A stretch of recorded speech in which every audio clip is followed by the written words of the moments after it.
Bienvenue sur Kivu Morning Post, référence de l'information à l'est de la République démocratique du Congo. La RDC entre dans une zone de forte turbulence politique. En moins de 48 heures, le gouvernement congolais a lancé une offensive sans précédent contre l'ancien président Joseph Kabila. 2 communiqués officiels successifs, l'un du ministère de la Justice, l'autre de l'Intérieur, annoncent l'ouverture de poursuites judiciaires pour haute trahison, la saisie de tous ses biens et la suspension immédiate du PPRD, son parti politique. Ce tournant intervient alors que Joseph Kabila aurait regagné discrètement la ville de Goma, aujourd'hui sous occupation du mouvement armé AFC M23, sans avoir publiquement condamné cette situation. Kinshasa évoque une connivence, voire une menace à la souveraineté nationale. Le camp Kabila promet une adresse à la nation. Le face-à-face entre 2 anciens alliés de pouvoir prend une nouvelle dimension. Le récit complet, les documents officiels, les réactions et les enjeux dans ce journal spécial.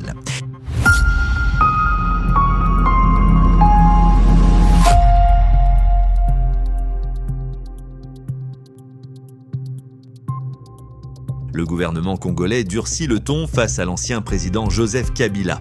Alors que son retour à Goma reste entouré de zones d'ombre, le gouvernement congolais vient de lancer une série de mesures sans précédent à l'encontre du sénateur à vie. 2 communiqués officiels successifs, émis ce samedi 19 avril, marquent une offensive politique et judiciaire de grande ampleur.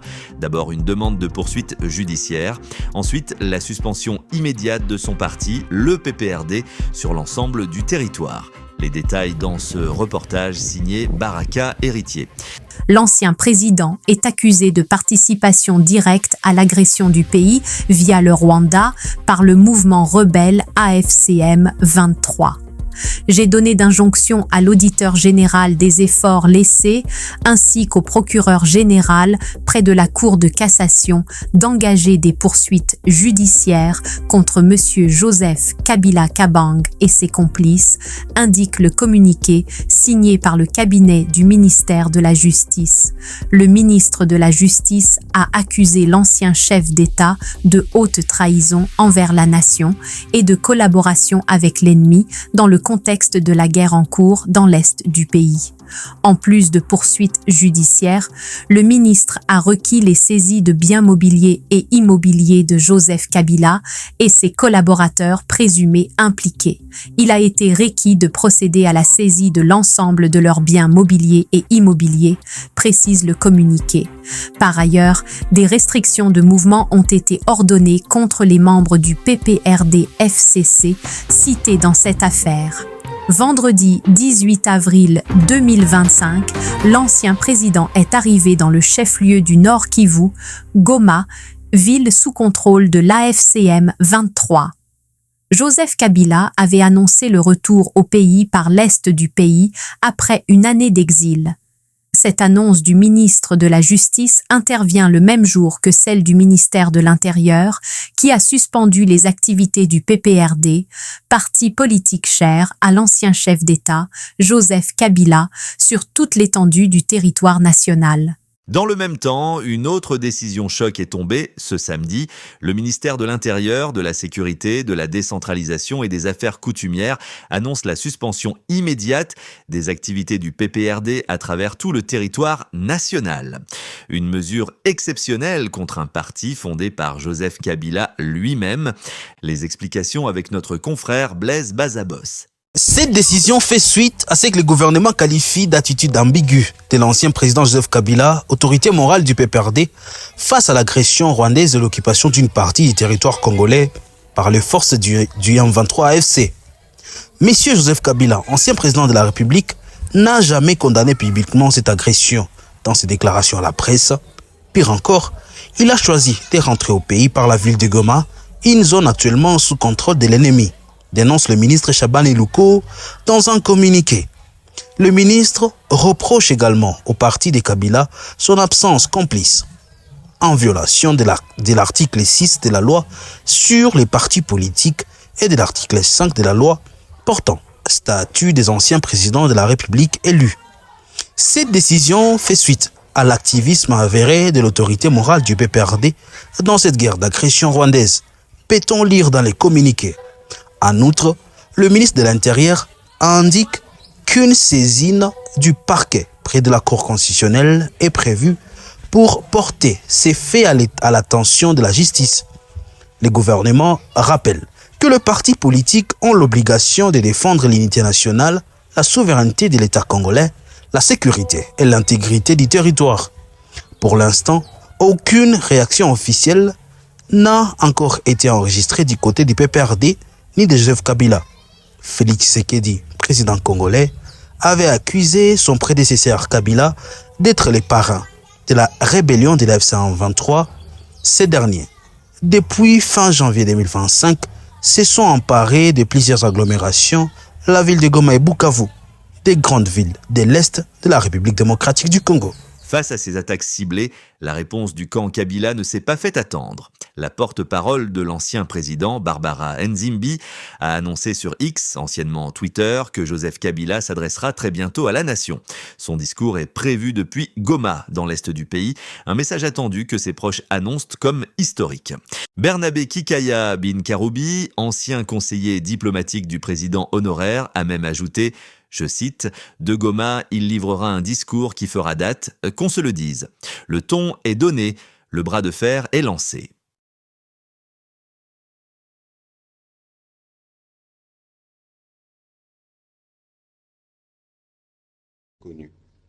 Et aujourd'hui, les questions ayant trait à la situation du conflit sont pour la plupart déjà en discussion.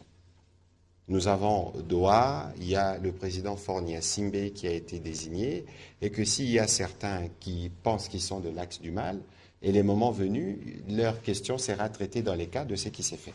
Alors, pour revenir spécifiquement sur ce que vous avez dit, bon, moi je n'ai pas vu, j'ai entendu évidemment, on a lu des articles, on attend de voir, on attend d'écouter, parce qu'il faut peut-être pas présumer de certaines choses, mais ici, il faut savoir d'abord que le président de la République en avait parlé depuis plusieurs semaines. On en avait parlé. Il disait que le président, son prédécesseur, était lié à l'AFC depuis plusieurs mois, on est dit. Bon, maintenant, qui décide de revenir? Je n'ai pas encore la confirmation. Bon, on verra ce qui sera dit, mais il faut faire attention dans la symbolique, justement. Parce que nous tous, nous évoquons aujourd'hui ceux qui ont combattu pour assurer l'unité et l'intégrité de la République démocratique du Congo. Parmi ceux-là, il y a un fils d'ailleurs du Grand Katanga qu'on appelle Mzee Laurent Désiré Kabila. Voilà pour ce flash d'informations. Nous suivrons évidemment pour vous toutes les réactions et les développements de cette affaire politique majeure. Restez avec nous pour plus de détails dans nos prochaines éditions. Bonne soirée à tous. Que dans les actes que nous posons, nous nous assurons que nous ne trahissons justement pas les serments de Mzee. Nous savons tous, et je n'ai pas besoin de le rappeler, aujourd'hui nous connaissons l'ennemi. Nous connaissons les complices de l'ennemi. Alors, est-ce que dans la symbolique, parce qu'il ne faut pas oublier que le président Kabila lui-même a combattu les M23. Il ne faut pas oublier qu'il a été commandant suprême de forces armées de la République démocratique du Congo.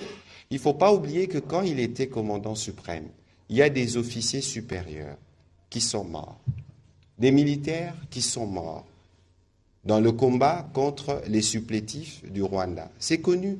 Et pour la plupart, ils ont toujours base Goma. Donc, dans la symbolique, il y a des choses importantes. Alors, moi, je dis, je ne veux pas présager, je ne l'ai pas entendu, mais il faut regarder dans la symbolique les actes qui sont posés et les conséquences qu'ils peuvent avoir. Donc, je ne pourrais pas m'étendre sur ces sujets-là. J'espère qu'il n'y aura pas d'autres questions qui viendront dans ce sens, parce que pour nous, le principal aujourd'hui, pour revenir à la question de M. Tshibamba en début de ces briefings, c'est Congolais Téléma. Parce que ça fait 30 ans que cette situation dure. Je pense que le président Kabila, quand il était là, il a fait face à cette situation. Son père avant lui a fait face à cette situation. Le président Tshisekedi, il fait face. Alors, quand viendront les années qui viennent et qu'il y aura un autre président, est-ce qu'il faudrait que tous les présidents, finalement, qui se succéderont à la tête de la République démocratique du Congo, fassent la même guerre? Non. Cette fois-ci, il faut que ça se termine une fois pour toutes. Parce que vous ne vous rendez pas compte, justement, de ce que nous perdons, en termes pas seulement Regardez aujourd'hui les gâchis qu'il y a à Goma. Tout ce qu'il y a comme activité économique là-bas qui est paralysé. Mais c'est qui perd? Est-ce que ce n'est pas le Congo qui perd? Tous ces milliers de morts qui sont morts là-bas, est-ce que ceux qui veulent se relier à ceux qui sont responsables de ces morts ne deviennent pas directement complices ou co-responsables justement de ces morts des Congolais? Donc aujourd'hui, il faut que nous, tous les Congolais, nous mettons à l'évidence. Qu'est-ce que nous voulons pour notre pays? Parce que cette guerre, ce n'est pas la guerre du président Tshisekedi. Et M. Tshibamba, vous n'avez pas besoin d'être activé pour montrer que vous êtes engagé dans la défense de votre territoire. Et donc, nous faisons Congolais Téléma à Kinshasa, parce que c'est la capitale, mais évidemment, il y a de relais dans les différentes provinces et d'ailleurs dans la diaspora. Tout le monde aujourd'hui parle de l'événement de mardi, du concert Solidarité Congo, où nos artistes à leur manière. Nous parlons de front militaire, nous parlons de front diplomatique, nous parlons de front judiciaire, nous parlons de front économique, nous parlons de front médiatique, mais on a rajouté front culturel, on a rajouté front scientifique, parce que les Congolais eux-mêmes se sont appropriés la situation. Et donc parce qu'aujourd'hui, nous voulons que la paix revienne une fois pour toutes, pour que les efforts de développement qui sont en cours, pour que nous puissions avoir plusieurs centres hospitaliers du type qu'il y a à Lubumbashi dans les autres provinces. Est-ce que ce n'est pas cela l'essentiel finalement? Et donc, nous sommes plutôt sereins derrière le président de la République avec justement la stratégie qu'on a mise en place sur tous les fronts qui nous permettent non pas seulement de terminer cette guerre pour maintenant, mais de la terminer pour toujours. Parce que nos compatriotes de l'Est, spécialement du Nord Kivu, du Sud Kivu ou de l'Ituri, méritent de vivre en paix.